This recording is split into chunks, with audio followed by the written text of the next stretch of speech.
Des annonces de panne en série, notamment à Microsoft, la multinationale américaine. L'entreprise a pris des mesures pour atténuer les difficultés, notamment des compagnies aériennes. Microsoft essaye de régler le problème. Les services sont en cours d'amélioration. Des compagnies aériennes européennes et américaines ont suspendu leurs vols. Microsoft indique aussi que des usagers peuvent avoir des difficultés à utiliser leurs ordinateurs. La bourse de Londres est perturbée. Cette panne géante provoque d'importantes perturbations, y compris en France.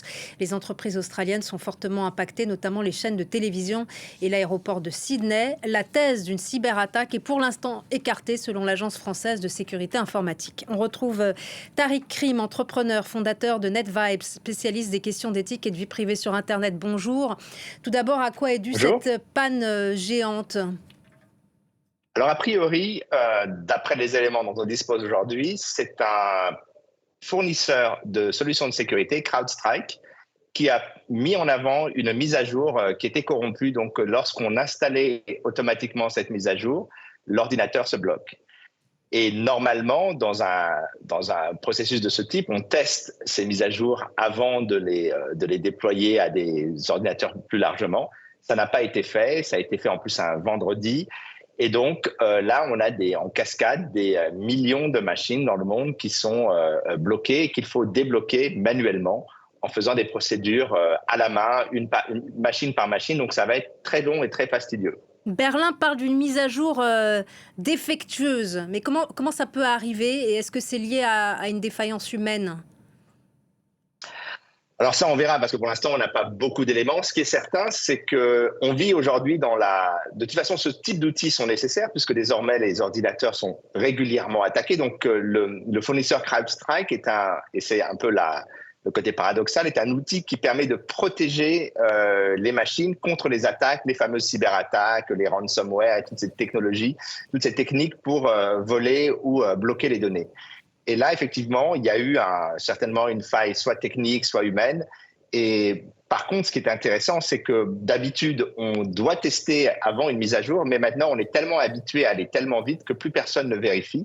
Et là, on voit en fait toutes les machines qui ont été bloquées sont des machines qui ont été mises à jour sans vérification. Et effectivement, ça va prendre énormément de temps pour débloquer tout ça. Et est-ce que ce gigantisme ne crée pas encore plus de vulnérabilité ?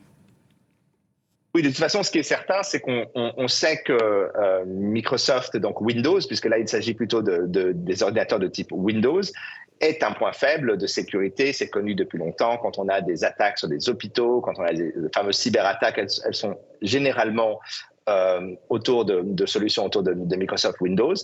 Mais là, effectivement, on est dans un cas qui est compliqué puisqu'il s'agit d'une mise à jour volontaire que des milliers, des centaines de milliers d'entreprises. On va voir, puisqu'aujourd'hui, on découvre, il y a les gens qui ont communiqué, il y a également les gens qui n'ont pas voulu communiquer pour des raisons de sécurité, que le parc de machines, effectivement, est très, très large et c'est vrai que c'est une vulnérabilité centrale. Et il n'y a pas de mécanisme alternatif ? Non, puisqu'en fait, le système de sécurité depuis les années 90, avec l'arrivée des virus et puis ensuite avec l'arrivée de l'Internet, on est obligé de sécuriser les postes. Donc, soit on le fait machine par machine, ce qui est très fastidieux, soit on passe par un prestataire comme CrowdStrike, qui en fait sécurise un ensemble de machines sous la supervision évidemment du directeur du DSI, donc du directeur informatique. Et donc, le problème, c'est que quand un acteur comme CrowdStrike fait une erreur, c'est déjà arrivé dans le passé, à partir de là, toutes les machines sont corrompues et il se trouve que CrowdStrike a énormément de machines et des machines critiques. On l'a vu avec les aéroports, les bourses, les chaînes de télé, etc., etc. Et donc, effectivement, c'est très visible. Merci beaucoup, Tariq Krim, pour vos explications. Merci d'avoir été avec nous sur France 24.